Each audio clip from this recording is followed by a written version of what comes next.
L'opération s'est bien passée, gloire à Dieu. On va prier pour notre sœur Patricia Patou, qui a un souci de hanche. Là. Voilà, que le Seigneur la relève, que le Seigneur la bénisse aussi. Voilà, que le Seigneur étende sa main sur elle. Et puis on continuera de prier pour tous les autres sujets. Voilà, on continuera de prier aussi pour ceux et celles qui viennent, qui s'approchent. Comme je disais avec Jonathan tout à l'heure, le Seigneur est en train de nous bousculer un petit peu là. Il faut s'en rendre compte et c'est bien. Le Seigneur est en train de changer un peu de nous bousculer dans nos habitudes, tout ça. Je ne sais pas si vous avez fait attention, mais moi, ça m'interpelle. On n'a plus, pour cause, parce qu'on fait attention, on n'a plus les réunions du dimanche après-midi, les réunions dites d'évangélisation, mais il n'y a jamais eu autant d'inconvertis qu'en ce moment. Je ne sais pas si vous voyez, si vous faites attention, mais ça doit quand même nous interpeller, donc gloire à Dieu. On se réjouit pour ça. Ce qu'on veut, c'est que d'autres se tournent vers le Seigneur, que d'autres connaissent ce que nous connaissons. Voilà, on ne veut pas le garder pour nous. On veut que d'autres soient sauvés. D'ailleurs, j'aurai l'occasion de le dire dimanche.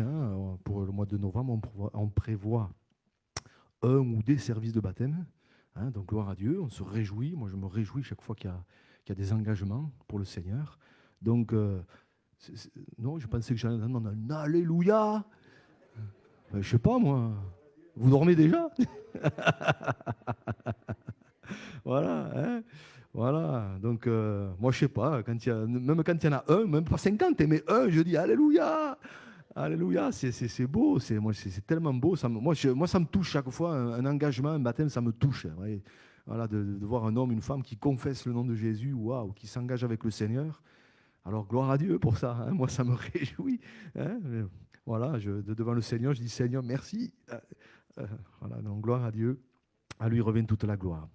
Voilà, on va ouvrir la parole ce soir quelques instants. Je ne vais pas être trop long.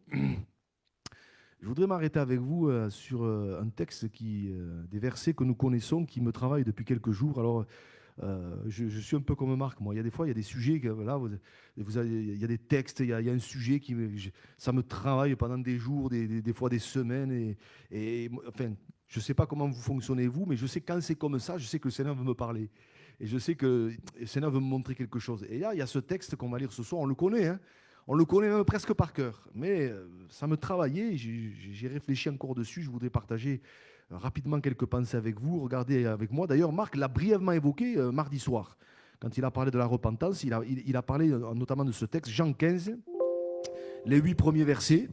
On connaît ce passage, c'est des paroles de Jésus célèbres, où il dit ceci, c'est Jésus qui parle et qui dit « Je suis le vrai cep et mon Père est le vigneron. Tout sarment qui est en moi et qui ne porte pas de fruit, il le retranche. Et tout sarment qui porte du fruit, il l'émonde, afin qu'il porte encore plus de fruits.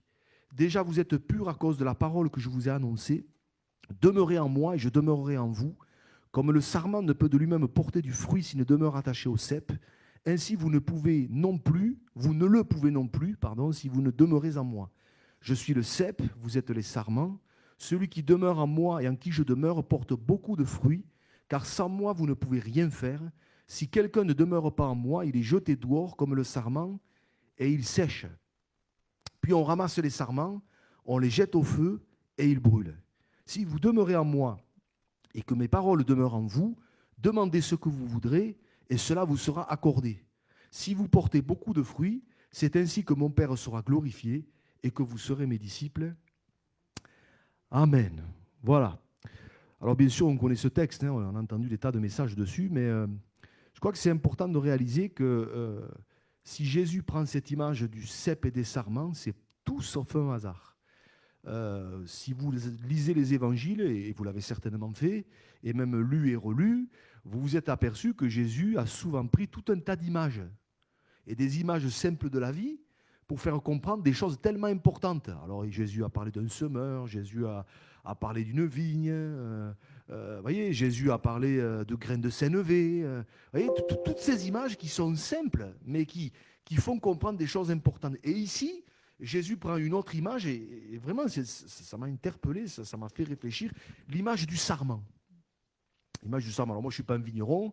Un vigneron pourrait vous parler de ça peut-être tellement mieux. Mais je crois que si Jésus prend cette image-là, ce n'est pas pour rien. C'est tout sauf un hasard. C'est pour nous faire comprendre vraiment des choses importantes. Parce que si vous réfléchissez, permettez-moi cette expression, le sarment, alors je vais le dire comme ça, c'est pas un bois noble. Hein. Le sarment, franchement, vous ne faites pas grand-chose avec. Hein. À part du barbecue pour faire cuire des chipots, à part ça, vous ne faites rien avec le sarment. D'ailleurs, ce n'est pas Cyril qui le dit, c'est la Bible qui le dit.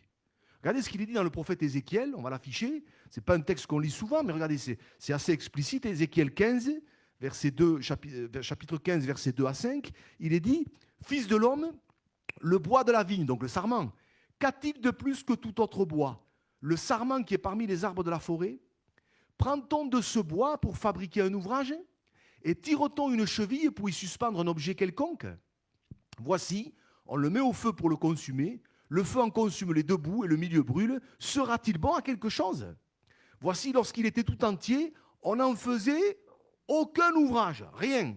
Combien moins lorsque le feu l'a consumé, qu'il est brûlé, en pourra-t-on faire quelques ouvrages? Amen. Voilà, donc le prophète Ézéchiel, et Dieu se sert de cette image, est en train de nous dire qu'avec le sarment, vous ne faites rien. Hein. Vous ne faites pas grand-chose. Hein. Avec un sarment, c'est pas du chêne, hein. Vous ne faites pas une planche, hein. Vous ne faites même pas un piquet, vous ne faites rien avec ça. Voyez, et pourtant, Jésus nous compare à des sarments. Hein. Pourtant, Jésus prend cette image, et je crois que c'est là pour nous montrer quelque chose d'important, c'est que le sarment n'a d'autre but, en tout cas n'a que pour seul objectif que de porter du fruit. Et quelque part, je crois que ce que le Seigneur veut nous faire réaliser au travers de cette image, c'est que notre vie, qu'il compare à un sarment, elle ne trouve son véritable sens que quand elle est rattachée au cep. Voilà.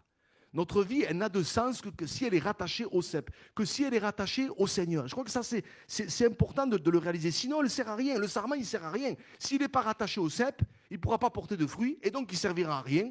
Vous ne pourrez rien faire avec, même pas faire une cheville, on l'a lu dans Ézéchiel, même pas faire un meuble, rien du tout avec ça. Mais quand il est rattaché au cep, il porte un fruit extraordinaire. Et je crois que quelque part, déjà là, il y a un premier enseignement qui est important pour nous et vraiment, je voudrais le souligner, d'autant plus dans ce temps de crise dans laquelle on est. Mon frère, ma soeur, soignons notre communion avec Dieu. Parce que quand Jésus dit « demeurez en moi », quand Jésus parle du cep qui est attaché, du sarment qui est attaché au cep, mais c'est de communion avec Dieu dont il parle. Hein. On a besoin plus que jamais de soigner notre communion avec Dieu. Un croyant qui n'a pas de communion avec Dieu, il est mort. Et il a beau venir à toutes les réunions, il est mort. Il est sec. Voyez, il est sec. Hein, et quelque part, je crois que c'est important de réaliser que la vie avec Dieu, la marche avec Dieu, elle ne consiste pas à venir assister à des réunions. Elle ne consiste pas à faire telle ou telle chose ou telle activité dans l'église. Bien sûr que les réunions, c'est important. Bien sûr qu'autant que faire se peut, tout ce qu'on peut faire pour la gloire de Dieu, on veut le faire. On est OK. Mais ça doit être la conséquence de notre communion avec Dieu. Ça ne doit pas être la finalité. Hein, voyez, notre vie avec Dieu, ce n'est pas venir aux réunions. Notre vie avec Dieu, la première chose qui est importante, c'est d'avoir une communion avec le Seigneur. C'est ça qui est important.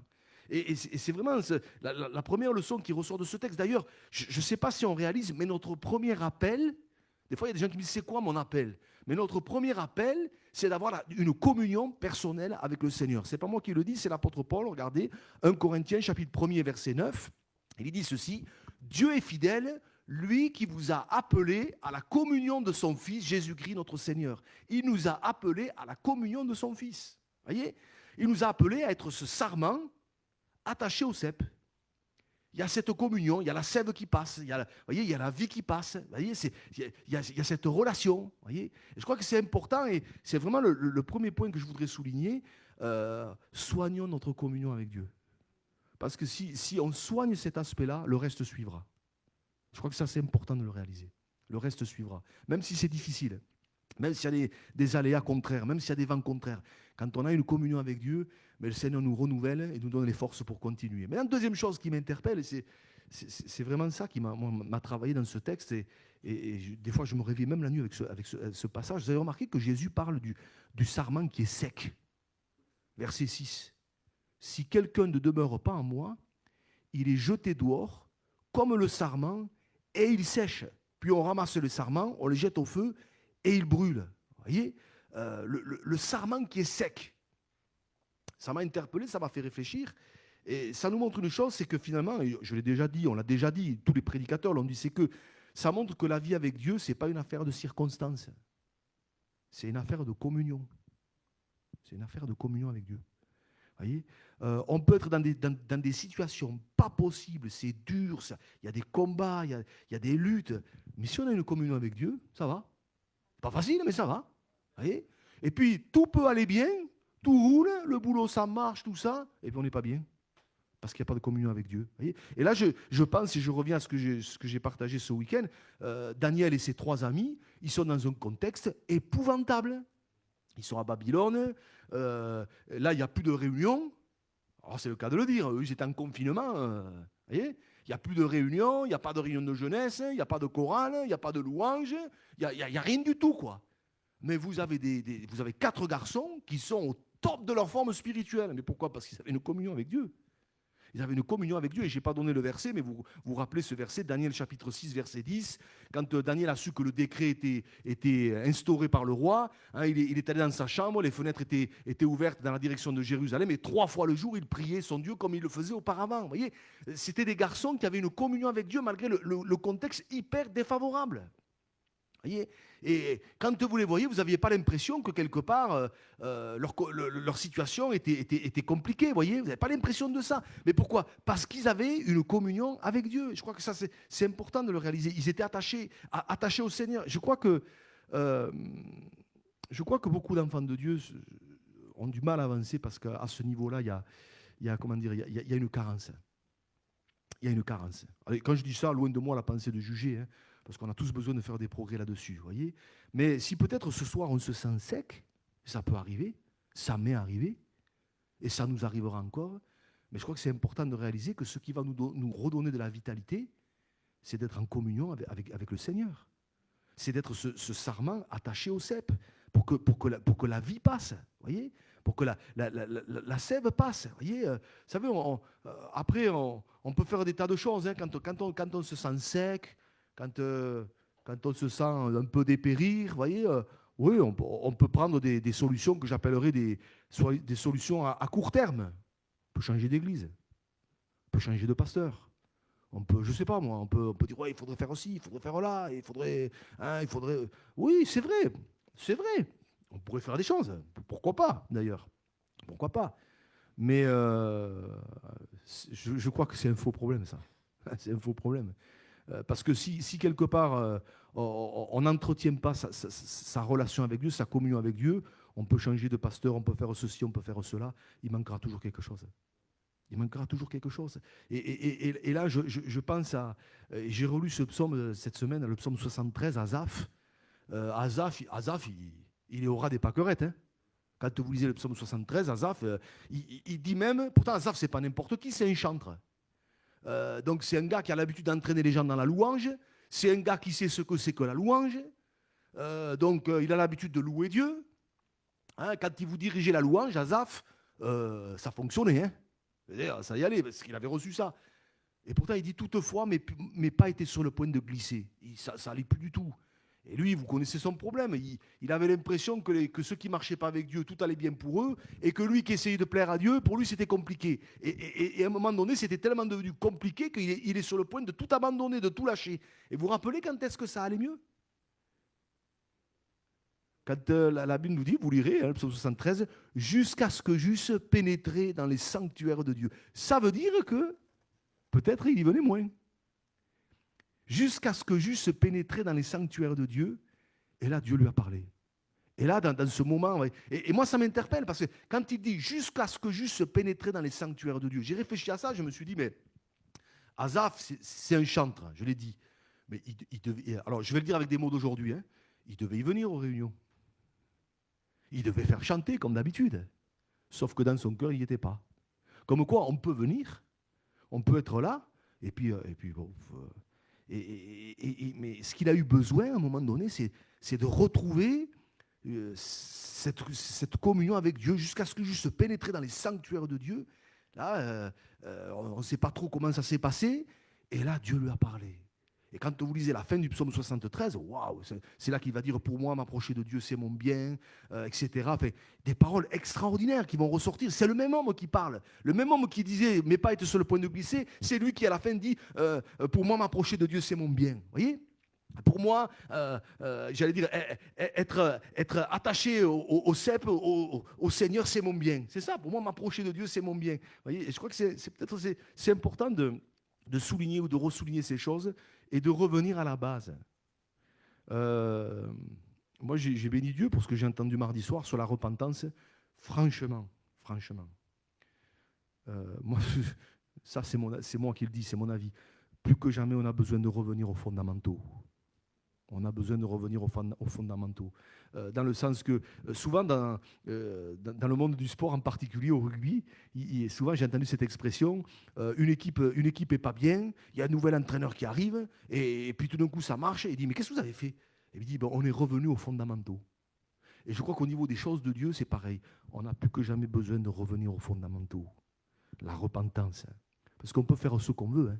On peut faire les plus belles activités, tout ce que vous voulez. On peut organiser des tas de trucs dans l'église. S'il y a besoin de repentance et qu'on ne le fait pas, c'est du vent, hein. Tout ce qu'on fera, c'est du vent. La communion avec Dieu, c'est la base, ça, hein. La communion avec Dieu, avoir une relation avec Dieu, c'est la base, ça. Je ne vous apprends rien ce soir. Mais ce sont ces choses-là que Jésus met en avant. Et dans ce passage, quand il nous parle du sarment qui est attaché au cep, hein, je crois que c'est important. Et puis regardez, je reprends le texte. C'est important d'en parler, cette affaire d'être attaché au cep, parce que, quelque part, c'est relié à la prière. Regardez verset 7. Jésus dit, si vous demeurez en moi et que mes paroles demeurent en vous, demandez ce que vous voudrez et cela vous sera accordé. Vous voyez, c'est relié à la prière. C'est relié à la prière. Et alors, comprenons-nous bien, quand Jésus dit, demandez ce que vous voudrez, cela vous sera accordé, bon, vous avez compris, hein, le Seigneur n'est pas en train de nous dire, Seigneur, donne-moi les 6 numéros du loto, hein. On a bien compris, hein. D'ailleurs, il y a ce verset qu'on connaît bien, 1 Jean chapitre 5, verset 14, où il est dit ceci, nous avons auprès de lui cette assurance que si nous demandons quelque chose selon sa volonté, pas selon ma volonté, mais selon sa volonté, il nous écoute. Il nous écoute. Alléluia. Voyez, donc, quelque part, cette histoire du sarment qui est attaché au cep, c'est important parce que c'est en relation avec la prière. C'est en relation avec la prière, hein. Quelque part, ce que le Seigneur veut nous montrer, c'est que c'est important d'avoir une communion avec lui, une relation avec lui, parce que, alors à ce moment-là, mes prières, nos prières, ça ne sera pas une affaire de mots. Vous savez bien que ce n'est pas une affaire de mots. Mais mes prières, elles auront un impact. Mes prières, elles auront du poids. Voyez, c'est pour ça, par exemple, qu'il est dit, alors je vous cite des versets que vous connaissez, dans le psaume 34, verset 18, il est dit, quand les justes crient, l'Éternel entend et les délivre, il les sauve de toute leur détresse. Dans Jacques, il est dit, Jacques 5, verset 17, la prière fervente du juste a une grande efficacité. Mais le juste, c'est qui? En principe, le juste, c'est quelqu'un qui a une relation avec Dieu, qui a été justifié par le Seigneur, par le sacrifice de Jésus, et qui donc, de ce fait, a une relation avec le Seigneur. Et sa prière, elle a du poids. Mais si je n'ai pas de communion avec Dieu, ma prière, elle n'a pas de poids. Comment je ne peux pas me dire enfant de Dieu, je ne peux pas me dire marcher avec Dieu, et puis pas avoir de communion avec Dieu, et puis penser que mes prières elles vont avoir du poids. Ce n'est pas possible, ça. Vous voyez, il y a quelque chose qui ne va pas. Et c'est ça que le Seigneur veut nous faire comprendre. Quand j'ai une communion avec Dieu, une relation avec Dieu, mais mes prières, Dieu les entend. Il les écoute. Mes prières, elles ont du poids. Et franchement, ma prière, mon désir, c'est que les prières qu'on fait monter devant Dieu, c'est qu'elles aient du poids. C'est pas qu'elles restent là, ça ne va pas plus haut que le plafond. Voyez, parce que j'ai pas le temps de m'arrêter, mais il y a tellement de textes qui sont là où il est question de prière, et Dieu dit, j'écoute pas, je les entends pas. Je pense à certains textes, mais je n'ai pas le temps de m'y arrêter. Mais pourquoi? Parce que quelque part, les prières qui ont du poids, c'est quand elles sont faites par des enfants qui ont une relation avec lui. C'est important. C'est important. Et ma prière, c'est que Dieu nous aide. Qu'on puisse dire, Seigneur, je veux être ce sarment attaché au cep. Je ne sais pas si vous avez fait attention. J'ai presque fini. 5 fois dans ce passage de Jean 15, là, qu'on a lu dans les 8 premiers versets, 5 fois, il y a la même expression qui revient. Demeurez en moi. Ça revient 5 fois. 5 fois en 8 versets. Demeurez en moi, demeurez en moi, demeurez en moi. Si quelqu'un ne demeure pas en moi, verset 7, si vous demeurez en moi, verset 4, demeurez en moi. Vous voyez, ça revient 5 fois. Et j'ai envie de dire, mais il n'y a pas de secret dans la vie chrétienne. Ou si, plutôt, il y en a un. Il faut demeurer en lui. C'est tout. Des fois, on cherche midi à 14h, qu'est-ce qu'il faut faire? Il faut demeurer en lui. Et demeurer en lui, c'est quoi? C'est avoir une communion avec lui. Sinon, je suis un sarment qui est sec. Je suis un sarment qui est sec.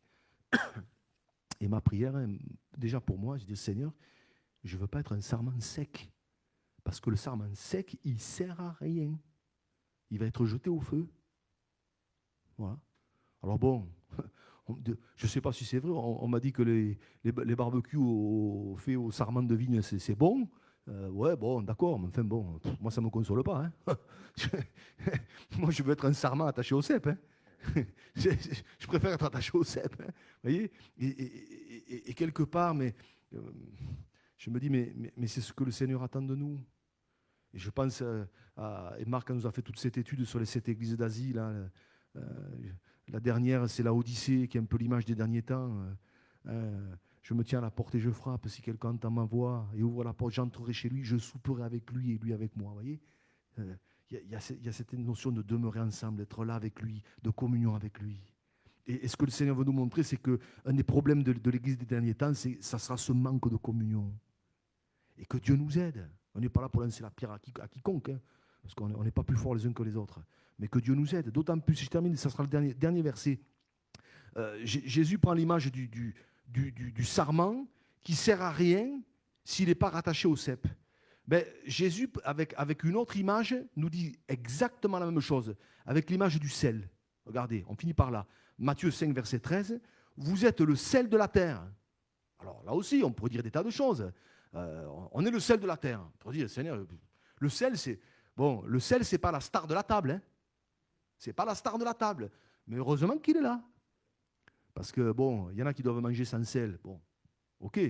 Enfin, moi, si vous me faites manger du pain sans sel, moi, en plus, je suis un ancien boulanger, le pain sans sel, franchement, bon, bref.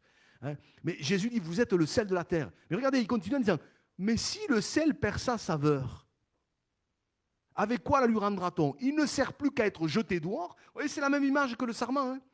Il ne sert plus qu'à être jeté dehors et foulé aux pieds par les hommes. Vous voyez, le sarment qui n'est pas attaché au cep, il ne sert à rien. Il ne sert plus qu'à être jeté dehors et on le jette au feu.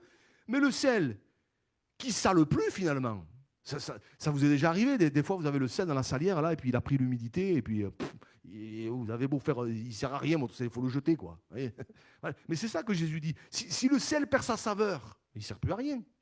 Voyez, ben, le sarment, s'il n'est pas attaché au cep, il ne sert plus à rien. Et moi j'ai envie de dire, ben, Seigneur, je ne veux pas servir à rien. Je veux être ce sarment attaché au cep. Je veux être ce sel qui a de la saveur. Hein. Et si peut-être ce soir, ben on est sec, on se sent un peu sec, ben plus que jamais, Seigneur, renouvelle-moi. On est dans un moment de prière, et moi je crois que dans les moments de prière, Dieu nous renouvelle. Dieu nous fortifie, et que ce soir, on puisse vraiment dire, Seigneur, je veux être ce sarment. Le sarment, ce n'est pas grand-chose. Oui, ce n'est pas du chêne, ce n'est pas tout ce que vous voulez, mais quand il est attaché au cep, quel fruit magnifique. Quel fruit magnifique. Ben, on n'est pas grand-chose, oui, bon, on n'est pas grand-chose.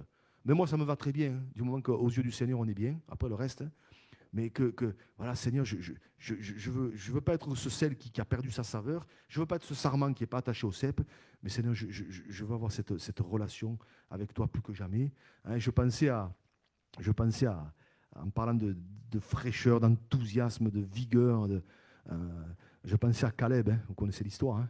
Caleb, je suis autant vigoureux, j'ai 85 ans. Mais alors, le gars, waouh, vous voyez, mais j'ai envie de dire, en voilà un qui était attaché à son Seigneur plus que tout, malgré les aléas, malgré les difficultés. Hein, il avait cette vigueur. Pourquoi? Parce qu'il avait cette relation. Vous voyez. Et pourtant, il en a connu, hein, Caleb. Hein, 40 ans à tourner en rond dans le désert, il y avait de quoi vous décourager, et toute une armée là. Hein, et lui, il est toujours là. Voilà. Pourquoi? Parce qu'il est attaché au cep. Ben, que Dieu nous aide à être ces sarments. Ouais, sarments, c'est pas grand-chose. On ne peut rien faire avec. Mais attaché au cep, quel fruit. Et c'est ça que Dieu veut, qu'on porte du fruit, alors que Dieu nous aide. Alléluia.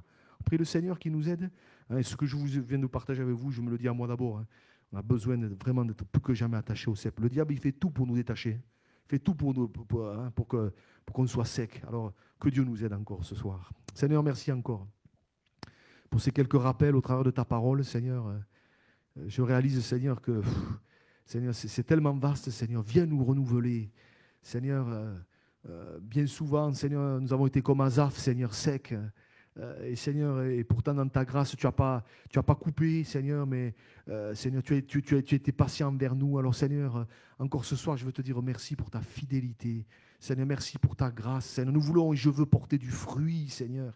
Seigneur, merci encore ce soir de nous rappeler de l'importance de demeurer attaché au cep. Seigneur, plus que jamais, dans ces temps particuliers, dans ces temps difficiles, dans ces temps compliqués, Seigneur, je te demande ta grâce, Seigneur, sur chacun d'entre nous. Aide-nous, secours-nous, Seigneur. Et si peut-être quelqu'un a besoin d'être renouvelé ce soir, tu lui fais du bien. Seigneur, tu es là pour nous aider à porter du fruit à ta gloire. Alors, Seigneur, encore ce soir, oui, sers-toi de nous. Voulons être comme ce sel qui est plein de saveur, Seigneur. À toi la gloire, Seigneur, encore. Merci pour ta fidélité. Amen. Amen.